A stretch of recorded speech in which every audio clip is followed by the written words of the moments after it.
அதை நம்பி போவது நமக்கு மட்டுமல்ல, தாய் நாட்டிற்கும் அது துரோகமாக அமைந்துவிடும் என்று நீங்கள் முடிவெடுத்து அதை உணர்ந்து நாம் யாரிடத்திலே போய் இருக்க வேண்டும், எங்கு போய் பணியாற்ற வேண்டும், எந்த கொள்கையை ஏற்றுக்கொள்ள வேண்டும் என்ற அந்த நிலையிலே ஒரு சிறப்பான முடிவெடுத்து இன்றைக்கு திராவிட முன்னேற்றக் கழகத்தில் தங்களை இணைத்துக் கொண்டிருக்கிறீர்கள். அப்படி இணைத்துக் கொண்டிருக்கக்கூடிய நீங்கள் எல்லாம் இங்கு வந்திருப்பதை பார்த்து நான் மகிழ்ச்சி அடைகிறேன், பெருமைப்படுகிறேன். உங்களையெல்லாம் நான் திராவிட முன்னேற்றக் கழகத்தின் சார்பில், தலைமை கழகத்தின் சார்பில், இன்னும் சொல்ல வேண்டும் என்று சொன்னால் மறைந்தாலும் உள்ளத்திலே குடியிருக்கக்கூடிய தலைவர் கலைஞர் அவர்களின் சார்பில் வருக வருக வருக என்று நான் வரவேற்க கடமைப்பட்டிருக்கிறேன்.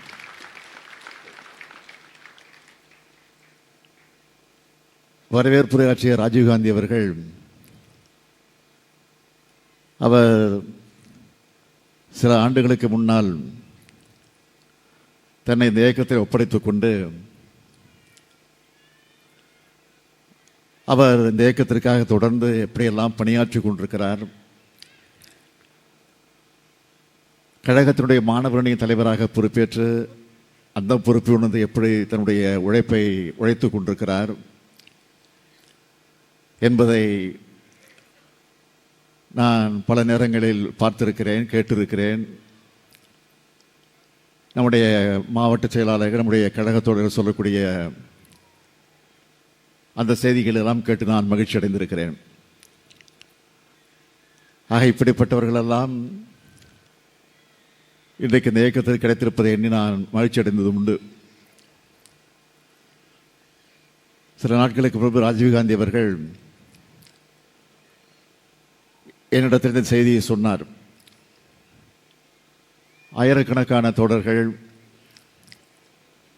இன்றைக்கு நம்முடைய கழகத்தில் வந்து சேர காத்திருக்கிறார்கள், தயாராக இருக்கிறார்கள், அழைத்து வரட்டுமா என்று கேட்டார். இந்த கேள்வி நீங்கள் கேட்க வேண்டிய அவசியம் இல்லை, நீங்கள் அழைத்து வாருங்கள், வரவேற்க நாங்கள் காத்திருக்கிறோம் என்று நான் சொன்னேன். ஆக திராவிட முன்னேற்றக் கழகம் என்பது ஏதோ நேற்று முளைத்த காளான் அல்ல. 1949 திராவிட முன்னேற்ற கழகத்தை பேரறிஞர் அண்ணா அவர்கள் உருவாக்கிய நேரத்தில் வடசென்னை பகுதியில் இருக்கக்கூடிய ராபின்சன் பூங்காவிலே துவக்கி வைத்த போது, கொட்டு மழையில துவக்கி வைத்த போது அவர் சொன்னார், திராவிட முன்னேற்ற கழகம் ஆட்சிக்காக மட்டுமல்ல, ஆட்சிக்கு வர வேண்டும், பதவியிலே போய் அமர வேண்டும் என்பதற்காக மட்டுமல்ல, மக்களுக்கு பணியாற்ற வேண்டும், ஏழை எளியவர்களுக்கு தொண்டாற்ற வேண்டும், பிற்படுத்தப்பட்ட, தாழ்த்தப்பட்ட, ஒடுக்கப்பட்ட, நசுக்கப்பட்டிருக்கக்கூடிய மக்களுக்காக பாடுபட வேண்டும், ஒட்டுக்காக பாடுபட வேண்டும், ஒட்டுமொத்த தமிழினத்திற்காக உழைத்திட வேண்டும் என்ற உணர்வோடு தான் இந்த இயக்கம் துவக்கப்படுகிறது என்று அறிஞர் அண்ணா அவர்கள் உறுதி எடுத்துக்கொண்டு இந்த இயக்கத்தை தொடங்கி வைத்தார்கள். அதற்கு பிறகு படிப்படியாக கழகம் வளர்ந்து 57ஆம் ஆண்டு முதல் தேர்தல் களத்தில் நாம் ஈடுபட்டோம். 49 தொடங்கி 57 தான் தேர்தல் களத்திற்கே வந்தோம். ஆனால் இன்றைக்கு சில கட்சிகளை பார்க்கிறோம், தொடங்கிய உடனே ஆட்சிக்கு வருவோம் என்று சொல்லக்கூடிய நிலை இன்றைக்கு நாட்டில் இருந்து கொண்டிருக்கிறது. நாங்கள் தான் அடுத்த ஆட்சி, நாங்கள் தான் அடுத்த முதல் என்று அநாத நிலையை சுற்றி கொண்டிருக்கிறவர்களெல்லாம் இன்றைக்கு அதை பிதற்றி கொண்டிருக்கிறார்கள். நான் யார், எப்படிப்பட்டவர், எந்த கட்சி தலைவர் எல்லாம் சொல்ல விரும்பலை. காரணம், அவர்களுக்கெல்லாம் நான் அடையாளம் காட்டுவதற்கு நான் தயாராக இல்லை. அதுதான் உண்மை. அவர்கள் பெயரை சொல்லி இந்த மேடைக்கு உரிய அங்கீகாரத்தை, இந்த மேடைக்குரிய கௌரவத்தை நான் குறைத்துக் கொள்ள விரும்பலை. அதுதான் உண்மை. அதை எனக்கு புரிந்துக்கேன். நானாக இருந்தாலும் சரி, தம்பி உதயநிதியாக இருந்தாலும் சரி, அண்ணன் துரைமுருகனாக இருந்தாலும் சரி, என்ன சொன்னோம்? மாற்று கட்சி தான் சொன்னோம். அந்த கட்சியுடைய பேரை கூட சொல்ல எங்கள் வாய் வரல.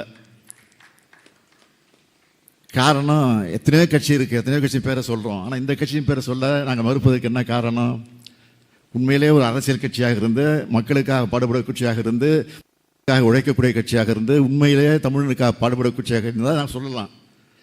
வேஷம் விட்டு கொண்டிருக்கக்கூடிய ஒரு நாடகத்தை நடத்தி கொண்டிருக்கக்கூடியவர்களுக்கெல்லாம் நான் அடையாளம் காட்டவர்கள் தான் உண்மை.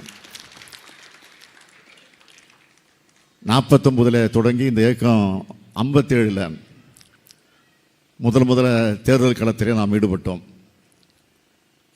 அதுவும் தேர்தல் களத்தில் ஈடுபடலாமா வேண்டாமா என்று திருச்சியில் நடைபெற்ற மாநாட்டில் அண்ணா அவர்கள்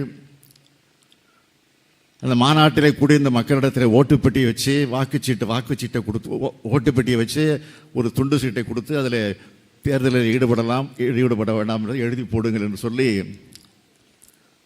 அதற்கு பிறகு அந்த பெட்டியில் விழுந்த சீட்டுகள் எல்லாம் எடுத்து எண்ணி பார்த்து தேர்தல் களத்தில் ஈடுபடலாம் என்பதை அதிகமான அளவிற்கு எழுதி போட்ட காரணத்தால் தேர்தலில் ஈடுபட்டோம். அதுதான் உண்மை. 57 ஈடுபட்ட தேர்தலில் 15 இடங்களில் சட்டமன்ற உறுப்பினர்களாக நாம் தேர்ந்தெடுக்கப்பட்டோம். 15 இடங்கள் முதல் 57. அதற்கு பிறகு 62 50 இடங்களுக்கு மேல் வெற்றி பெற்றோம். எதிர்கட்சி வரிசையில் போய் உட்கார்ந்தோம். அதைத் தொடர்ந்து 67 ஆட்சி பொறுப்பேற்றோம். அண்ணா தலைமையில் ஆட்சி பொறுப்பேற்றோம். ஆட்சி பொறுப்பேற்ற அண்ணா அவர்கள் தொடர்ந்து நீண்ட ஆண்டு காலம் இடத்திலே வாழ முடியாமல் ஒரு கடுமையான நோய்க்கு ஆளாக்கப்பட்டு அதற்காக அமெரிக்காவுக்கு சென்று அறுவை சிகிச்சைலாம் செய்துவிட்டு கூட வந்தார். ஆனால் நம்மிடத்தில் அவர் தொடர்ந்து வாழ முடியாத நிலைக்கு ஆளாகி நம்ம எல்லாம் விட்டு பிரிந்து விட்டார். அண்ணா மறைவுக்கு பிறகு கலைஞர் அவர்கள் ஆட்சி பொறுப்பேற்றார். கலைஞர் அவர்கள் 5 முறை முதலமைச்சராக தமிழ்நாட்டின் ஆட்சி பொறுப்பிலிருந்து ஆட்சியை நடத்தி காட்டியிருக்கிறார். அதற்கு பின்னால் 6வது முறையாக இந்த ஸ்டாலின், முத்துவேல் கருணாநிதி ஸ்டாலின் உங்களால், தமிழ்நாட்டு மக்களால் அங்கீகரிக்கப்பட்டு இன்றைக்கு நான் முதலமைச்சராக தேர்ந்தெடுக்கப்பட்டு இன்றைக்கு நம்முடைய ஆட்சி திராவிட மாடல் ஆட்சியாக நடந்து கொண்டிருக்கிறது. திராவிட மாடல் ஆட்சி என்றால் என்ன என்று கேட்பதற்கு ஒரே ஒரு பதில், இங்கே கூடியிருக்கிற நீங்கள் தான் இது அடையாளம். இதுதான் திராவிட மாடல். திராவிட மாடல் சொன்னாவே சிலருக்கு ஒரே கோபம் பொத்துக்கிட்டு வருது, வீர ஆவேசம் வருது. ஆவேசம் வரட்டும், கோபம் வரட்டும், இப்படி சொல்ல தான் திராவிட மாடல் நாங்கள் தொடர்ந்து சொல்லிக்கிட்டே இருப்போம். அதுக்காக நாங்கள் பயந்துட்டு போய் மூலையில் ஒடிக்கிட மாட்டோம். நீங்கள் சொல்லத்தான் கழகம் மேலும் வளர்ந்து கொண்டு இருக்கு. நீங்கள் இப்படி தலைக்குறைவாக பேசத்தான் இன்றைக்கு உங்கள் இடத்துலேருந்து எல்லாரும் இங்கே வந்துக்கிட்டு இருக்காங்க. பாருங்கள், இந்த கூட்டத்தை பார்த்தாலும் தெரியும். பேசணும். நான் கூட பல நேரங்கள் சொல்வது உண்டு, கவர்னர் ஆளுநராக இருக்கக்கூடிய கவர்னர் அவர்கள் தேவையில்லாத வேலையெல்லாம் செய்கிறாரு, நம்ம எதிர்த்து பேசிக்கிட்டே இருக்காரு, திராவிடன்கிற சொல்லுக்கு எதிர்ப்பதமாக பேசிக்கிட்டு இருக்கிறாரு, ஆரியத்துக்கு ஆதரவாக பேசிக்கிட்டு இருக்கிறாரு, இப்படி மதத்தை மையமாக வச்சு பேசிகிட்டு இருக்கிறாரு என்னெல்லாம் வருத்தப்படுவது உண்டு. பேசட்டும், அவர் பேச தான் நமக்கு ஆதரவு ராசி ஆகுது. அதனால் சில பேர் கவர்னரை மாற்றுங்கன்னு சொல்லுவாங்க. இது வரைக்கும் சட்டமன்றத்தில் நாங்கள் கவர்னர் மாற்றுங்க தீர்மானம் போட்டிருக்கிறோமா? நாங்கள் போடலை, தீர்மானமே போடலை. அவர் இருக்கணும், இருந்தால் தான் திமுக இன்னும் வளருது. அடுத்த கவர்னர் வரைக்கும் சட்டமன்றத்துக்கு வரணும், ஆளுநர் உரையை நாங்கள் கொடுப்போம், அதை எடுத்து படிக்காமல் வெளியில் போகணும், அதையும் பார்க்கணும், அதை மக்கள் பார்க்கணும். நான் பிரதமரிடத்திலும் அமித்ஷாவிடத்திலும் இங்கிருந்து ஒரு வேண்டுகோள் வைக்கிறேன், தயவுசெய்து கவர்னரை மாற்றாதீங்க, அவரே இருக்கட்டும். இதுதான் உண்மை. அதே மாதிரி தான் நீங்கள் யாரை நம்பி போனீங்களோ அது வீணாக போச்சு அப்படின்னு வருத்தத்தோடு வந்திருக்கீங்களோ அவங்க இன்னும் பேசிக்கிட்டே இருக்கணும். அதே மாதிரி தொடர்ந்து பேசிக்கிட்டே இருக்கணும். பேசிக்கிட்டே இருந்தால் தான் மக்கள் தெளிவாக புரிஞ்சுக்குவாங்க. மக்களுக்கெல்லாம் ஆதரவு கொடுக்க மாட்டாங்க. எதை பற்றி கவலைப்பட வேண்டியதில்லை. ஒரு பழமொழி சொல்லுவாங்க, சூரியனை பார்த்து என்னன்னு உங்களுக்கே தெரியும். அதை பற்றி கவலைப்பட வேண்டிய அவசியமே இல்லை நமக்கு. நாம் நம்ம வேலையை பார்ப்போம். நமக்கு மக்கள் நம்மை நம்பி நம்ம இடத்துல நாம் தந்த வாக்குறுதிகளை, உறுதிமொழிகளை நம்பி நம்ம இடத்துல ஆட்சி ஒப்படைச்சிருக்கிறாங்க. ஆக அந்த உறுதிமொழிகளெல்லாம் படிப்படியாக நிறைவேற்றி கொண்டிருக்கிறோம். நான் தொடர்ந்து வாரத்திற்கு 2 நாட்கள் ஒவ்வொரு மாவட்டமாக சென்று கொண்டிருக்கிறேன். அப்படி செல்லுகிற போது அரசு நிகழ்ச்சி மட்டுமல்ல, கட்சி நிகழ்ச்சியிலும் கலந்து கொள்கிறேன். அரசு நிகழ்ச்சிகள், கட்சி நிகழ்ச்சி மட்டுமல்ல, செல்லுகிற வழியெல்லாம் சாலையின் இருமுறைகளும் மக்களை சந்திக்கிறேன். பெண்கள், ஆண்கள், இளைஞர்கள், முதியவர்கள் வரிசையாக நின்று கொண்டு இரு பக்கமும் நின்று கொண்டு என்னை வரவேற்க அந்த காட்சியை பார்க்கிற போது மீண்டும் சொல்கிறேன், 7வது முறையாக நிச்சயமாக திராவிட முன்னேற்றக் கழகம் தான் ஆட்சிக்கு வரும் என்ற அந்த உறுதி இந்த நேரத்தில் எடுத்து சொல்கிறேன். காரணம் என்ன? இன்னைக்கு எத்தனை சாதனைகளை நாம் எண்ணி பார்க்குறோம், திட்டங்களை பார்க்குறோமே. ஒவ்வொரு வீட்லேயும் நம்முடைய ஆட்சியின் பலனை இன்றைக்கி அனுபவிச்சுட்டு இருக்காங்க. தமிழ்நாட்டில் இருக்கக்கூடிய எல்லா வீட்லேயும், ஒவ்வொரு வீட்லேயும் இன்றைக்கி ஏதாவது ஒரு திட்டத்தின் மூலமாக அந்த வீட்டில் பல பலன் கிடச்சிட்டு இருக்கு. உதாரணத்துக்கு சொல்லணும்னா, பேருந்தில் அவங்க பயணம் செய்வதற்கு இலவசமாக போகலாம். அது ஒரு அருமையான திட்டமாக இன்றைக்கு நடந்து கொண்டிருக்கிறது. தேர்தல் அறிவிச்ச திட்டம். அதே மாதிரி உரிமை தொகை, கலைஞர் உரிமை தொகை 1000 ரூபாய் வழங்கி கொண்டிருக்கிறோம். அதுவும் தேர்தல் அறிவிச்ச திட்டம். அந்த திட்டத்தில் கூட இன்னும் கொஞ்சம் அங்கங்கே மிச்சம் குறை இருக்குது, நான் இல்லைன்னு மறுக்கல. அந்த குறையும் 2-3 மாதத்தில் தீர்த்து வைக்கப்படும் என்று நம்முடைய துணை முதல்வர்கள் சட்டமன்றத்தில் உறுதி கொடுத்திருக்கிறார்கள். அது உண்மைதான்.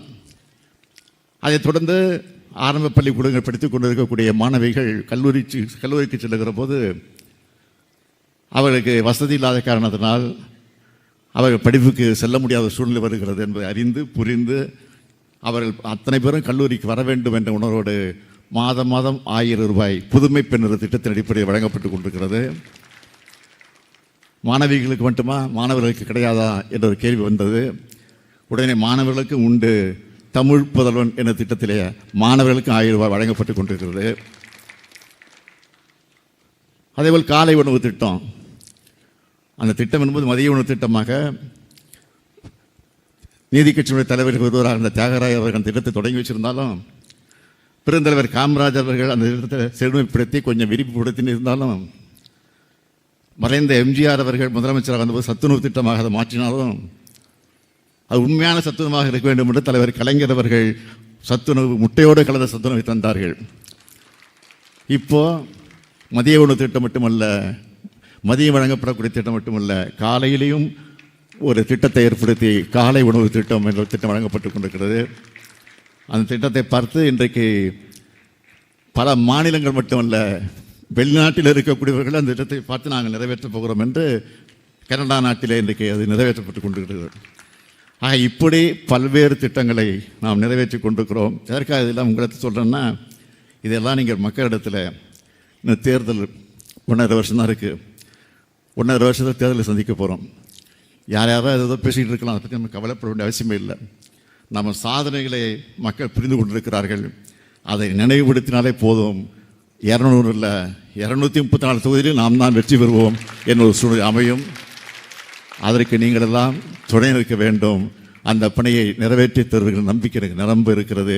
உங்களை எல்லாம் பார்க்கிற போது உள்ளபடியே நான் மகிழ்ச்சி அடைகிறேன். அது அண்ணா அறிவாலயத்திற்கே வந்திருக்கிறீங்க, கலைஞர் அரங்கத்திலே வந்து குழுமி இருக்கிறீங்க.